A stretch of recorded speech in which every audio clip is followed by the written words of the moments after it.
오늘 우리가 읽은 이 본문은 바울 사도가 편지를 쓰면서 마지막 인사말을 전하는 거예요. 우리가 지금은 잘 편지를 이제 손으로 쓰지 않지만 옛날에 편지를 쓸 때 꼭 앞에 뭐부터 해요? 인사하죠. 그리고 본인이 하고 싶은 얘기 다 하죠. 그리고 마지막에 뭐 합니까? 또 인사하죠. 우리가 그렇게 배웠어요. 장문 시간에 다 이렇게 배워가지고 그런 거예요. 앞에 인사 다 끝났고 할 말 다 했고 이제 사도 바울이 편지 마무리하면서 빌립보 교회에게 인사를 하는 건데 바울 자신과 그리고 동역자들 그리고 로마 교인들의 안부를 빌립보 교회 성도들에게 전하는 거예요. 근데 이런 인사말은 사실은 사도 바울이 쓴 편지에 모두에게 다 등장하지만 이 인사말이 좀 흥미로운 것은 여기에 나와 있는 빌립보서 4장에 나와 있는 인사말이 좀 유독 흥미로운 것은 이 인사말에 그리스도인의 중요한 특징들이 언급되어 있기 때문에 조금 생각해 볼 필요가 있어 보여요. 그래서 오늘은 이 사도 바울의 끝 인사말에 나타난 그리스도인의 중요한 두 가지 특징을 함께 상고하면서 하나님이 우리에게 주시는 도전 또 교훈을 상고해 보려고 합니다. 일단 첫 번째로 인사말에 나타난 그리스도인의 첫 번째 특징은 한번 다 같이 따라해 볼게요. 그리스도인은 성도다. 성도다. 맞으십니까? 근데 교회 안에서 성도님 그러면 어때요? 제가 우리 장로님들이 계시는데 장로님들에게 계속 성도님 부르면 장로님들이 기분이 좋을까요, 안 좋을까요? 우리 안 좋아하죠? 다 좋아하세요 하시는데 약간 이상하죠? 그죠? 우리 권사님에게 매일 볼 때마다 성도님 그러면 권사님이 아마 시험 들어가지고 나 권사 같지 않은가 보다. 목사가 나를 아유 깔려고 작정을 했구만. 근데 이렇게 생각하실 것 같아요. 왜 그러는가? 사실은 우리가 성도라는 거를 신분으로 이해하지 않고 직분으로 이해를 해서 그래요. 목사, 권사, 집사는 직분이거든요. 근데 사실은 목사도 성도고 장로도 성도고 권사도 성도고 집사도 성도고 성도도 성도예요. 천국 가면 목사님 이렇게 안 불러요. 우리 장로님 이렇게 안 불러. 그렇게 왜 그렇게 불러? 그럼 다 뭐라 부를까요? 성도의 성도. 그렇죠? 그러니까 여기 나와 있는 이 성도는 교회에서 부르는 직분을 가리키는 게 아니에요. 우리 교회만 해도요, 이제 코로나 직전까지 어른들만 약 350명 정도가 나왔어요. 지금은 좀 늦게 나오지만 350명. 근데 제가 오늘 이렇게 아침 말씀 이렇게 들고 오면서 재직 명단을 쭉 보니까 재직질의 숫자가 270명이에요. 근데 350명 가운데 새신자도 꽤 있었거든요. 근데 그 새신자 중에서도 장로님, 권사님, 대부분 집사님이에요. 그럼 직분으로 말하면 우리 주님 사랑교회 350명의 어른들 중에 직분으로 말하면 성도가 거의 없어가지고 성도가 안 불러 교회에서. 그러니까 성도 그러면 굉장히 낮은 것 같이 보이는데 성경은 그런 게 아니에요. 원래는 성경에는 그 직분 별로 필요하지도 않겠지만 여기에서의 이 성도는 우리의 정체성, 신분에 관해서 말하는 겁니다. 자, 그러면 그런 신분과 정체성에 관해서 말하는 성도라는 어떤 의미가 있을까? 이 두 가지 의미가 있어요. 하나는 소극적인 의미가 있고 적극적인 의미가 있는데 이 소극적인 의미는 이 성도는 모든 평범한 그리스도인을 가리키는 표현이에요. 이게 무슨 말이냐면 쉽게 설명하면 로만 카톨릭 천주교처럼 성인들을 표현하는 말이 아닌 거예요. 오늘 사도 바울도 뭐라고 말했습니까? 그리스도 예수 안에 있는 성도에게 각각 문안하라.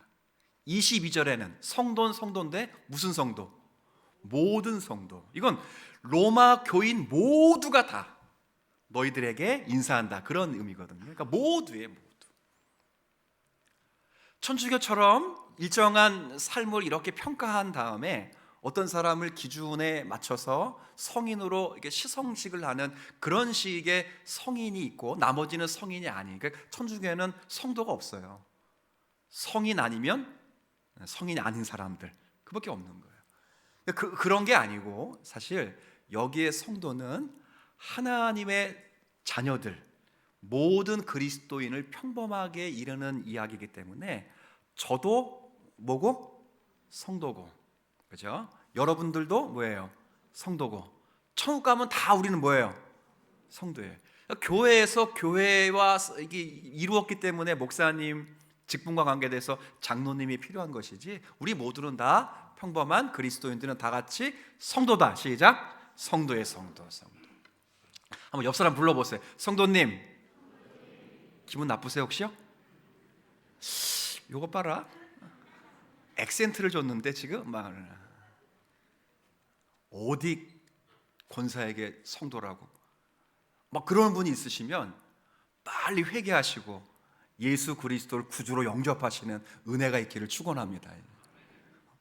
그런 분은 없죠. 네. 그럼 성도의 적극적인 개념은 뭐냐? 이게 더 중요합니다. 우리가 모두가 다 성도라고 했으니까, 그러면 성도의 적극적인 의미는 제가 많이 여러분에게 알려드렸던 것처럼 성도는 하나님께서 구별해낸 사람, 이런 뜻이에요. 하나님이 따로 떼어낸 사람, 이게 이제 성도라는 거예요. 구약 성경을 읽어보면 하나님께서 쓰시기 위해서 따로 떼어난 것들은 모두가 다 거룩하다고 불러요. 자, 구약 성경을 읽어보면 모세를 뭐라고 불렀습니까? 거룩한 자. 이게 뭐예요? 지금까지 했잖아. 성도예요, 성도. 그러니까 모세를 뭐라고 불렀어요, 하나님이? 성도님, 이렇게 불러요. 성도라고 불러요, 성도. 또 성전에서 하나님이 쓰시기 위해서 물건을 따로 구별하면 그걸 두 글자로 또 뭐라 불렀어요? 성물, 이렇게 불렀어요. 그러니까 성도든 성물이든 중요한 목적은 하나님이 쓰시기 위해서 따로 떼어낸 사람들, 떼어낸 물건이에요. 대제사장의 흉패에 12가지 보석이 있는데, 이 보석이 거룩한 건 순도가 다른 홍마석 루비보다 더 순도가 높기 때문에 거룩한 게 아니고, 어디에 붙어있기 때문에? 제사장의 흉패에 붙어있기 때문에 거룩한 거예요. 왜? 하나님이 따로 떼어내셨기 때문에. 그러니까 성도는 다름이 아니라 하나님의 목적을 위해서 하나님이 따로 떼어내신 사람들, 하나님의 성령에 의해서 세상에서 취해낸 사람들, 하나님께서 친히 구별하시고 차별하신 사람들, 세상에 살지만 여느 사람들과 다른 사람들, 다른 범주에 속한 사람들, 이게 저와 여러분인 줄 믿으셨으면 좋겠습니다. 그래서 성도는요, 할 일부터 막 생각하는 사람이 아니에요. 성도는 할 일을 하기 전에 내가 누구인지를 먼저 아는 게 굉장히 중요해요. 내가 누구인지를 모르면 아무리 해도 소용없어요. 잘못 나가는 거예요. 근데 내가 누군지를 알면, 내가 누구인지를 알기 때문에 행할 수 있는 일들이 있는 거예요. 성도는 성경은 어디에도 성도에게 먼저 일을 하라 이렇게 말하지 않고, 항상 성도는 누구인가를 먼저 이해하도록 하는 그런 게 나와요.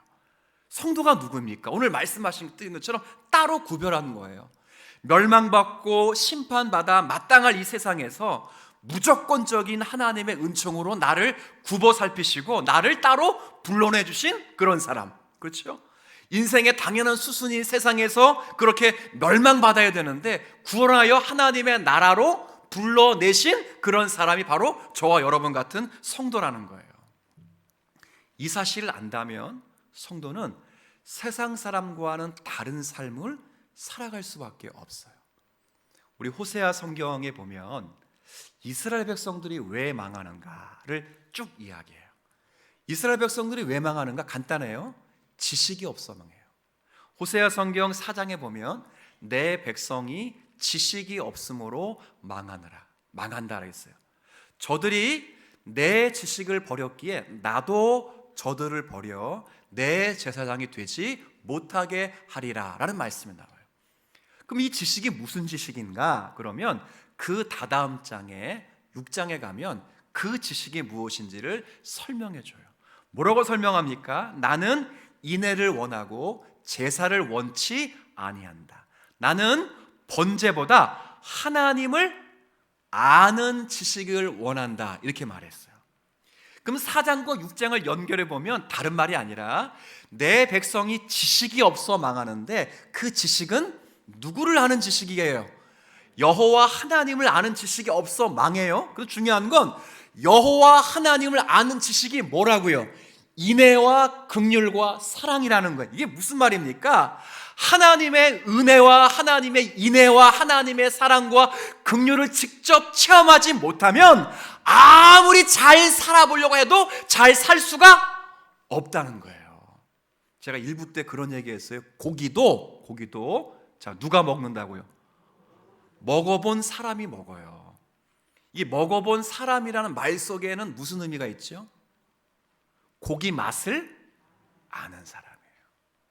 성도가 누군지를 절대 알지 못하면 성도는 제대로 살 수 없어요. 이스라엘 백성들이 하나님의 인애와 하나님의 사랑과 긍휼을 체험하지 못하니까 율법의 말씀을 열심히 지켰는데도 11조를 드리고 유월절을 지키고 매일 상번제를 드리고 매일 성전에서 제물을 바치고 무교절을 지키고 초막절을 지키고 모든 오순절을 다 지켜도 모든 절기를 지켜도 그들이 하나님을 알지 못하는 거예요. 뭐가 없기 때문에 하나님의 은혜와 하나님의 사랑을 모르기 때문에 그래요. 성도도 마찬가지입니다. 성도가 어떤 존재인지를 알지 못하면 제대로 이 땅 가운데 살아갈 수 없는 존재예요. 성도는 하나님께로부터 특별히 불림받고 구별되어 거룩한 무리가 된 하나님의 자녀라는 사실을 여러분이 유념해 주셨으면 좋겠습니다. 우리는 단순히 우리를 부르신 자를 위하여 살아가는 것을 제쳐놓고 그저 아이 낳고 기르고 자기 직장 열심히 다녀서 돈 많이 벌어서 노후를 안정되게 그렇게 살아내고 사람들에게 존경받고 그렇게 인정받을 만한 삶을 사는 것, 그것이 우리의 목표가 아닙니다. 우리는 그렇게 세상에 살아가지가 않아요. 우리는 하나님의 섬김을 따라 하나님의 부르심을 받은 성도들로 하나님을 섬기도록 부름을 받고 나라와 열방 가운데 제사장적 역할을 감당하기 위해서 따로 부름받은 하나님의 존귀하신 자들이에요. 내가 존귀하기 때문이 아니라 나를 부르신 하나님이 존귀하기 때문에 그렇습니다. 시편 16편에 보면 1절에 이런 말씀이 있어요. 땅에 있는 성도들은 존귀한 자들이니 나의 모든 즐거움이 그에게 있도다, 이렇게 말해요. 이게 누구의 시냐면 다윗의 시예요. 우리의 시편 16편을 읽어보면 믹담시라고 되어 있는데 이 믹담은 이스라엘의 사람들은 황금시라고 불러요. 그러니까 시 중에서도 가장 아름다운 시라고 불려지는 거예요. 우리가 시편 150편 가운데 많은 것 가운데 가장 널리 사랑하는 시는 뭐예요? 대부분 시편 23편 나 여호와는 나의 목자시니 내게 부족함이 없다. 이걸 굉장히 많이 사랑하는데 이스라엘 민족에게는 황금시가 시편 16편이에요. 거기 1절에 보면 땅에 있는 성도들은 존귀한 자들이에요. 존귀한 자. 그런 나의 모든 즐거움은 나는 다윗을 가리키는 표현이지만 사실은 하나님을 가리키는 표현이기도 해요. 하나님의 모든 즐거움이 다 그에게 있다고 말하는 것처럼 하나님이 모든 즐거움을 가지고 우리를 상대해 주시는 놀라운 사람들이다, 그 말입니다. 우리가 존귀한 것, 하나님의 사랑을 받은 것이고 하나님의 사랑 안에 있기 때문에 우리가 놀라운 존귀한 성도가 되었다는 사실을 먼저 인식을 해 주셔야 돼요. 우리는 그런 의미에서 다 성도다 하는 것을 바울이 이야기를 해 주는 거예요. 목사이기 때문에 존귀한 게 아니고, 그렇죠? 장로이기 때문에 존귀한 게 아니고, 권사이기 때문에 존귀한 게 아니라 우린 누구이기 때문에 존귀하다? 성도이기 때문에 하나님이 다 따로 떼어놓으셨기 때문에 존귀한 자들이에요. 이게 첫 번째고, 두 번째는 인사말에 나타난 그리스도인의 또 다른 특징은 그리스도인은 그리스도의, 다 같이 한번 따라해 보겠습니다. 지체다. 지체예요, 지체. 오늘 우리가 읽었던 말씀에 보면 모든 성도에게 문안하라 이렇게만 이야기하지 않아요. 아니면 빌립보에 사는 성도에게 문안하라 이렇게 이야기도 하지 않아요. 혹은 로마에 사는 성도들에게 문안하라 이렇게 말하지 않고 21절에 앞에 보면 뭐라고 말하냐면 그리스도 예수 안에 있는 성도들에게 문안하라 이렇게 말해요. 성도가 아름답고 존귀한 것은 사실은 우리가 누구 안에 있기 때문에 그러냐면 그리스도 예수 안에 있기 때문에 존귀한 거예요. 사도 바울의 13권의 편지를 쫙 읽어보면 이 말이 굉장히 많이 나와요. 그리스도 예수 안에서, 혹은 예수 안에서, 그리스도 안에서라는 말이 140번 가까이 나와요. 그러니까 정말 많이 나오는 거거든요. 이렇게 많이 나온다는 것은 그리스도가 중요하다는 이야기겠죠. 그러니까 사도 바울의 복음은 그리스도와 떼려야 뗄 수가 없는 거예요. 그러니까 바울에게 있어서 복음의 핵심은 다른 게 아니라 그리스도예요. 그래서 로마서 1장, 바울의 첫 편지가 시작되는 로마서 1장 1절에 보면 나는 하나님의 부르심을 받아 사도로 택정함을 입었다. 사도로 택정함을 입어 이 복음에 대해서 2절에 지금부터 전하게 될 것인데, 이 복음은 새로운 것이 아니라 하나님이 선지자를 통하여 이미 아들에 관하여 말씀하신 것이다. 누구에 관해서? 아들의 아들 그리스도에 관한 거예요. 그 1장 3절부터 계속 그리스도에 대한 이야기를, 사도 바울의 13권에 되는 편지 다 그리스도에 대한 이야기를 하는 거예요. 그러니까 복음은 모호하거나 그렇게 일반적인 제안이 결코 아닙니다. 복음은 선하게 살라고 하는 그런 권고의 말씀도 아니에요. 복음은 착하게 살거나 경건하게 살라고 하는 권유의 말씀도 아니고요. 복음은 그리스도 안에서 일어난 일에 관한 이야기예요. 우리 아마 주님 사랑교회에 다니시는 모든 분들은 아마 복음과 율법의 차이를 잘 구별할 수 있을 것 같아요. 어떤 분은 복음은 신약에 있고 율법은 구약에 있습니다 이렇게 말하는 분이 있지만 이건 좋은 표현이 아니에요. 결코 그렇지 않아요. 제가 늘 말씀드리지만 구약에도 율법이 있고 복음이 있고 신약에도 율법이 있고 복음이 다 있어요. 그러면 복음과 율법을 어떻게 나누냐 그러면 아주 간단하게 말하면 하라 하는 건 다 뭐예요? 율법 같은 거예요. 근데 복음은 하라 하지 않고 다 하셨다는 거예요. 우리가 할 일이 하나도 없다는 거예요. 누가 다 하신 겁니까? 그리스도 예수 안에서 하나님이 다 하신 거예요. 그러니까 복음은 모호한 게 아니에요. 복음은 여러분에게 어떻게 살라라고 말하는 게 아니에요. 복음은 착하게 살라, 경건하게 살라는 게 아니고, 복음은 하나님이 그리스도 예수 안에서 모든 것을 다 하셨다. 그리고 너희들은 그 다 하신 그리스도 예수 안에 있다. 이렇게 말하는 거예요. 우리는 예수 안에 있어요. 예수 안에. 그래서 존귀한 거예요. 여러분, 이게 하나님이 우리 안에 주신 놀라운 특권입니다. 제가 이렇게 말씀드릴 때 한번 들어보세요. 그리스도 없이도 선한 사람이 될 수 있어요. 그렇죠? 그리스도 없이도 경건한 사람이 될 수도 있어요. 근데 그리스도 없이 그리스도인이 될 수 없고요. 그리스도 없이 구원을 받을 수 없어요.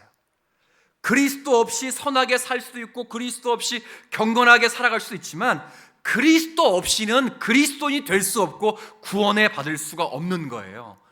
그리스도가 절대적인 중심 중앙에 핵심적인 계시의 내용으로 있어요. 그래서 사도 바울은 성도에게 문안하라 라고만 말하지 않고 어디 안에 있는 성도, 그리스도 예수 안에 있는 성도에게 문안하는 거예요. 우리가 왜 귀합니까? 아까 옆에 사람에게 성도님 그랬는데 성도님이 왜 귀해요? 옆에 아까 다 인사했잖아요. 물론 뭐 옆에 앉아 계신 분이 다 친한 분들만 계시는데 왜 다 귀합니까? 이분들이 다 어디 안에 있기 때문에, 그리스도 안에 있기 때문에 그래요. 물고기가 물 안에서는 자유롭게 살지만 물 밖에 나오면 전부 죽고 부패해지게 됩니다. 육체의 생명도요, 산소 안에 이렇게 공기 안에 둘러싸여 있어야지, 산소가 희박한 뭐 에베레스트 산이라든가 더 위에 올라가면 산소를 공급받지 않고는 살아갈 수가 없는 거예요. 물고기가 물속에 있어야 생명을 유지할 수 있고, 육체가 공기 안에 산소 안에 쌓여 있어야 생명을 얻을 수 있는 것처럼, 똑같이 그리스도인도, 우리도, 모든 인간도 예수 그리스도 안에 있어야 영적인 생명을 누릴 수 있는 거거든요. 그리스도 밖에 있으면 아무 소용이 없어요. 훌륭한 인품을 가지고 있고, 풍성한 물질을 가지고 있고, 멋진 외모를 가지고 있고, 기품 있는 태도를 가지고 있고, 우습고 웃고 아주 상냥스러운 얼굴을 가지고 있다 하더라도 그가 그리스도 밖에 있으면 그건 조금 있으면 다 썩어지게 될 거예요.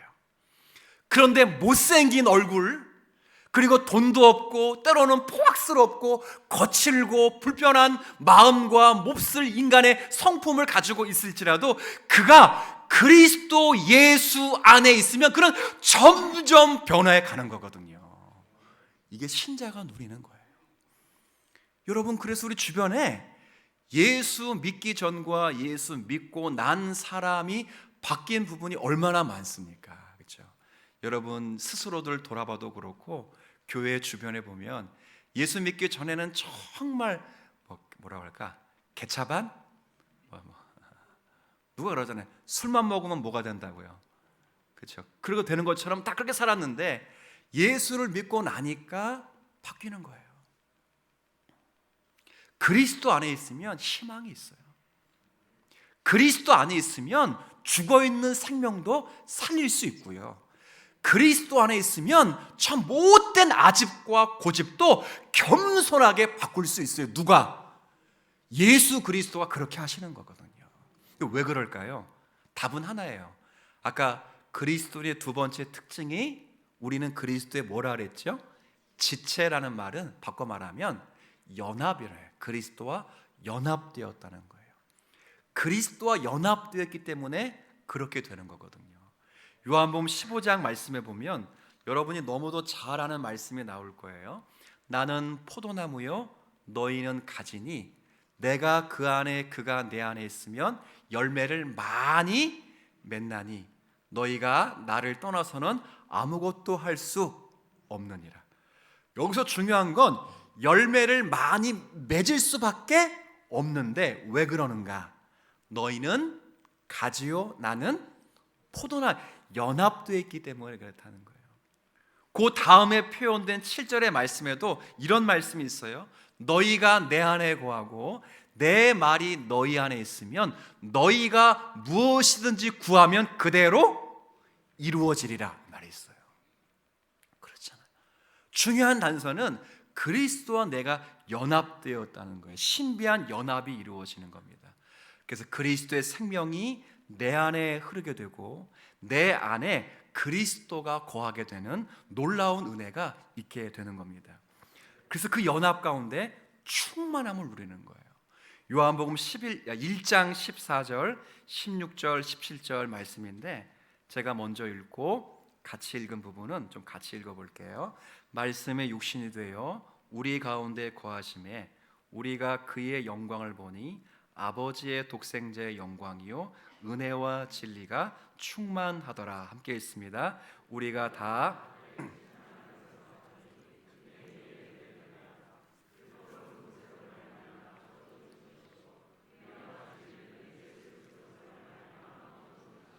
아멘. 여기 충만 예수 그리스도 이렇게 되어 있죠. 첫 번째 충만은 어떤 거냐면 그리스도가 하나님으로부터 충만함을 받았다는 거거든요. 왜 받았을까? 그죠? 거기 보세요. 말씀의 육신이 되어 우리가 그의 영광을 뭐라고 했어요? 보았어요. 원래 하나님은 안 보이시지만 현현하신 성육신하신 그리스도를 통해 이제 하나님을 보는 겁니다. 그 보니까 은혜와 진리가 뭐하더라고요? 충만한. 자, 하나님으로부터 그리스도가 충만함을 받았어요. 왜? 하나님과 그리스도가 어떻게 됐기 때문에? 연합되어 있기 때문에요. 두 번째 충만은 그의 충만이 이제 곧 누구의 충만이 된다는 거예요? 우리의 충만이 된다는 거예요. 이 말씀이 그 말씀이거든요.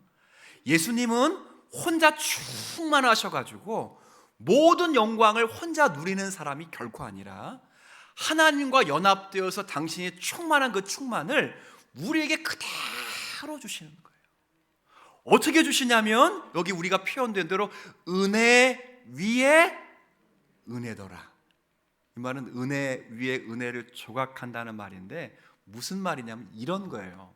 여러분 해변가에 가면 파도가 한 번 몰려오잖아요. 근데 한 번만 몰려옵니까?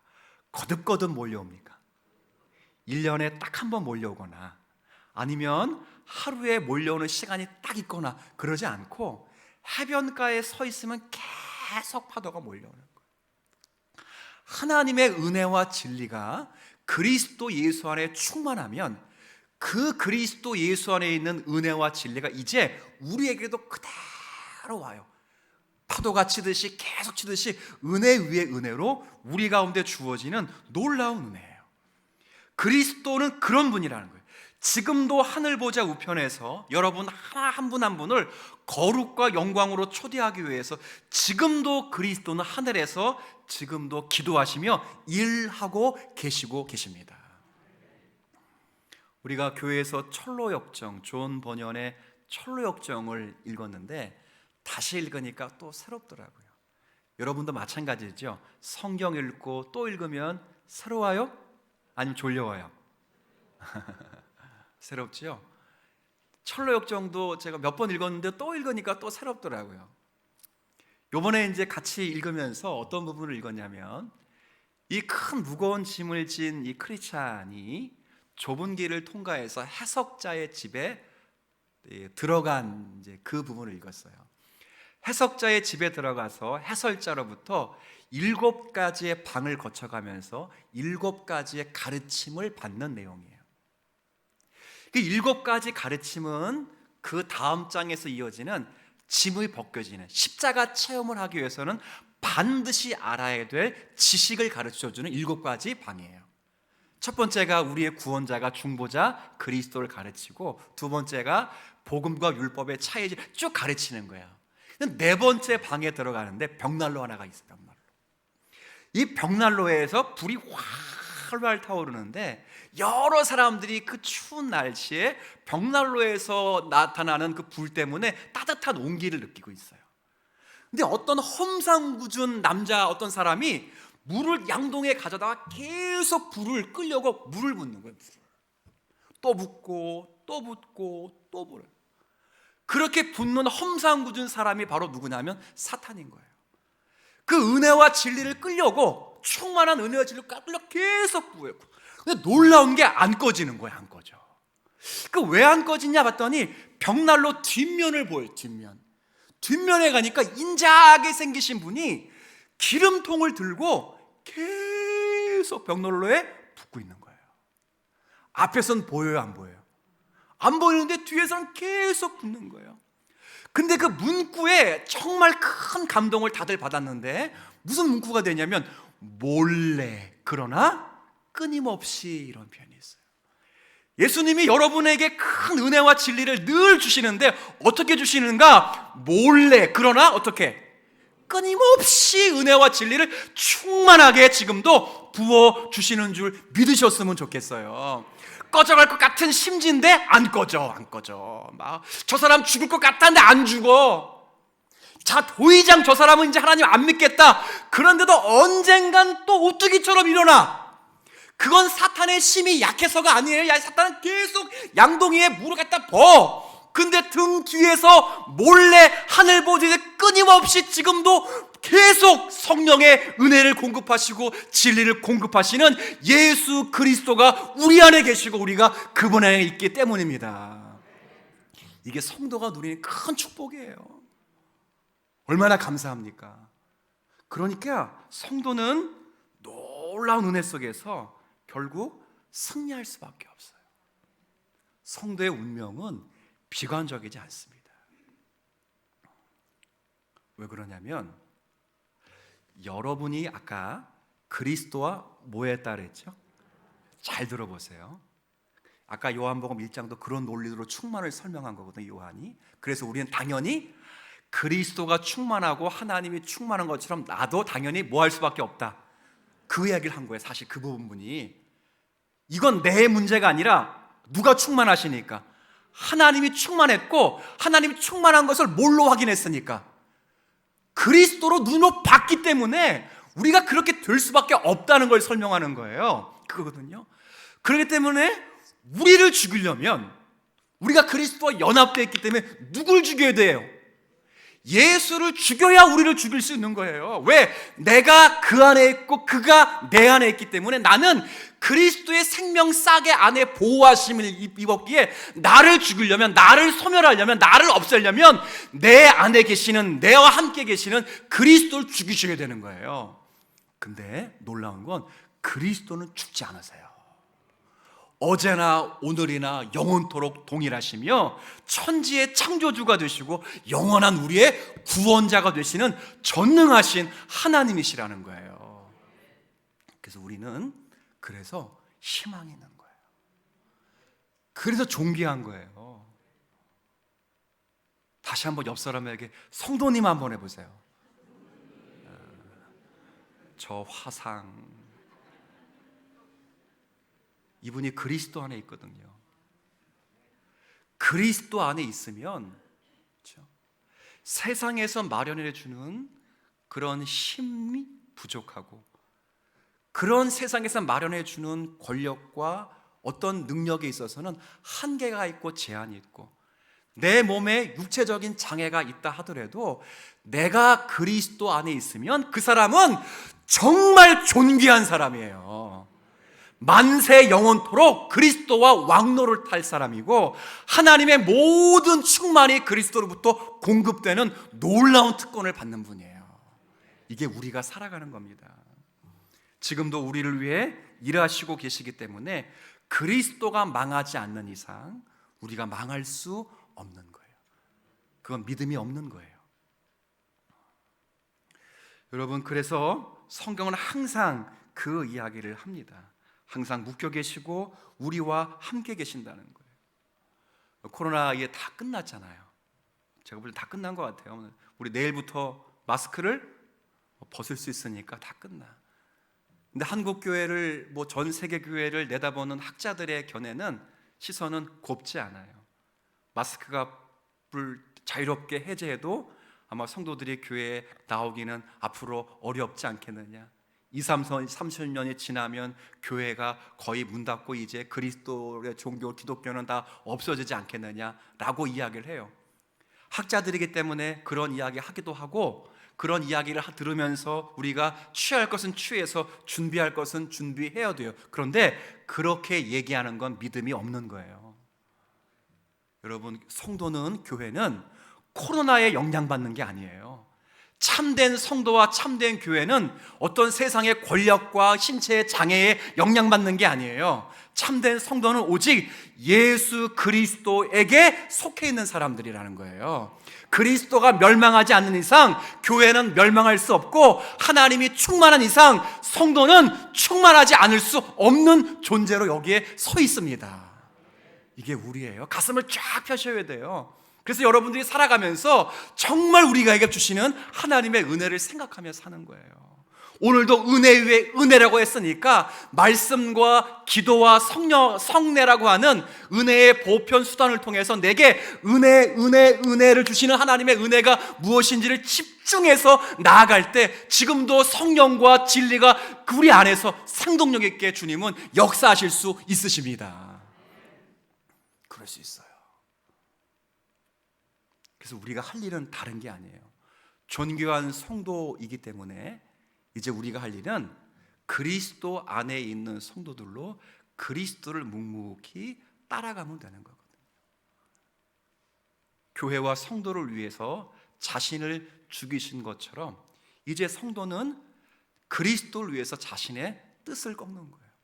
그게 자기를 부인하고 자기 십자가를 지는 것이고, 갈라디아에서의 표현처럼 이제 내가 사는 것이 아니요 내 안에 그리스도께서 사시는 삶을 살아가면 되는 거거든요. 그 삶은 요한계시록의 사도 요한이 이렇게 잘 표현해 두었습니다.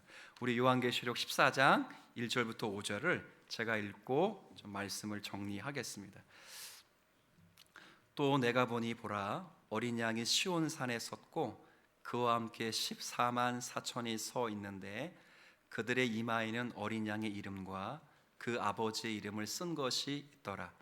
내가 하늘에서 나는 소리를 들으니 많은 물소리와도 같고 큰 우레소리와도 같은데, 내가 들은 소리는 검은 고 타는 자들이 그 검은 고를 타는 것 같더라. 그들이 보좌 앞과 내 생물과 장로들 앞에서 새 노래를 부르니 땅에서 속량함을 받은 14만 4천 밖에는 능히 이 노래를 배울 자가 없더라. 이 사람들은 여자와 더불어 더럽히지 아니하고 순결한 자라. 어린 양이 어디로 인도하든지 따라가는 자며 사람 가운데에서 속량함을 받아 처음 익은 열매로 하나님과 어린 양에게 속한 자들이니 그 입에 거짓말이 없고 흠이 없는 자들이더라. 아멘. 14장 앞부분에 14만 4천 명이 나와요. 이들이 도대체 누굴까? 쉽게 설명하면 성도예요, 성도. 이게 완전수 곱하기 완전수 곱하기 완전수거든요. 구약 히브리인들에게는 완전수가 크게 세 가지가 있어요. 7이라는 숫자. 그래서 하나님이 6일 동안 세상을 창조하시고 며칠째 쉬었어요. 완전 숫자예요. 또 완전 숫자가 10이라는 숫자예요. 10진법에서 10, 100, 1000만 이게 다 완전수를 이야기해요. 그리고 또 하나의 완전수가 12라는 숫자예요. 구약의 몇 지파? 12지파. 신약의 몇 명의 사도? 이 완전수거든요. 14만 4천은 완전수 곱하기 완전수 곱하기 완전수예요. 성도를 가리키는 거예요. 그리스도 예수 안에 있는 성도의 상태를 하나님 앞에서 보호함을 받은 성도를 가르치는 숫자가 14만 4천이에요. 앞에는 불완전한 숫자가 나와요. 666. 이건 이건 저기서 지금 이상한 얘기는 안 할 텐데, 이게 바코드다, 칩이다, 벨로 칩이다, 백신이다. 진짜 빙신 같은 것들이 별신하게 다 하는 것들이. 이 666은 완전 숫자. 아무리 애를 써도 혼자 두어도 완전한 숫자가 될 수 없는 숫자예요. 666을 받은 사람은 짐승을 따라한다. 여기 13장은 짐승을 따라가는 사람들이 나와요. 다 따라가는 사람이에요. 근데 14장은 장을 바꾸어서 14만 4천 성도들도 따라가긴 따라가는데, 13장은 짐승, 세상의 권력과 부를 따라가지만 14장은 누굴 따라간다고요? 어린 양을 따라가요. 어린 양. 13장은 666, 세상에 속한 사람은 짐승을 따라가지만 14만 4천 성도와 교회는 어린 양을 따라간다. 따라가는 게 다르다는 거예요. 왜? 소속이 다르기 때문에 다르다는 거예요. 근데 따라가긴 따라가네. 아까 14장 거기 4절에 뭐라고 해요? 어린 양이 그 다음, 금세 잊어먹. 아이고 다음. 어린 양이 그 다음. 좋은 길로 인도하면 따라간다 이게 아니에요. 왜? 주님과 딱 모였기 때문에 바늘 가는데 실 가듯이 따라갈 수가 밖에 없어요. 그래서 여러분이 애독하시는 시편 23점 숨차서 여호와는 나의 목자시니 내게 부족함이 없어요. 그가 푸른 초장에 나를 누이시고 쉴만한 물가로 막 먹이시고 인도하시잖아요. 사망의 음침한 골짜기로 다닐지라도 내가 해를 두려워하지 않을 것은 주께서 나와 함께 하시길. 어디든지 갈 수 있다는 거예요. 그게 마지막. 어디든지 갈 수 있다는 거예요. 주님이 여러분을 어디든지 인도하실 거예요. 여름에도 인도하시고 겨울에도 인도하시고 여러분이 환난 중에서도 여러분을 환난으로 인도하실 수 있고 큰 복으로도 기쁨으로 인도할 수 있어요. 모든 인도에서 여러분이 그리스도처럼 변화되어 베드로 사도처럼 신의 성품에 참여한 자가 되어 그리스도의 장성한 분량에 이르기까지 여러분을 세워 가실 줄로 믿으면 좋겠어요. 우리는 성도입니다. 우리 그리스도와 연합되어 있습니다. 우리가 누구인 것보다 더 중요한 건, 내가 무슨 일을 하는 것보다 더 중요한 건 내가 누구에게 속해 있느냐가 더 중요하거든요. 이 소속감을 근거로 해서 한 주간을 우리가 어떻게 살아야 되는지를 생각하며 승리할 수 있는 저와 여러분이 되었으면 좋겠습니다. 하나님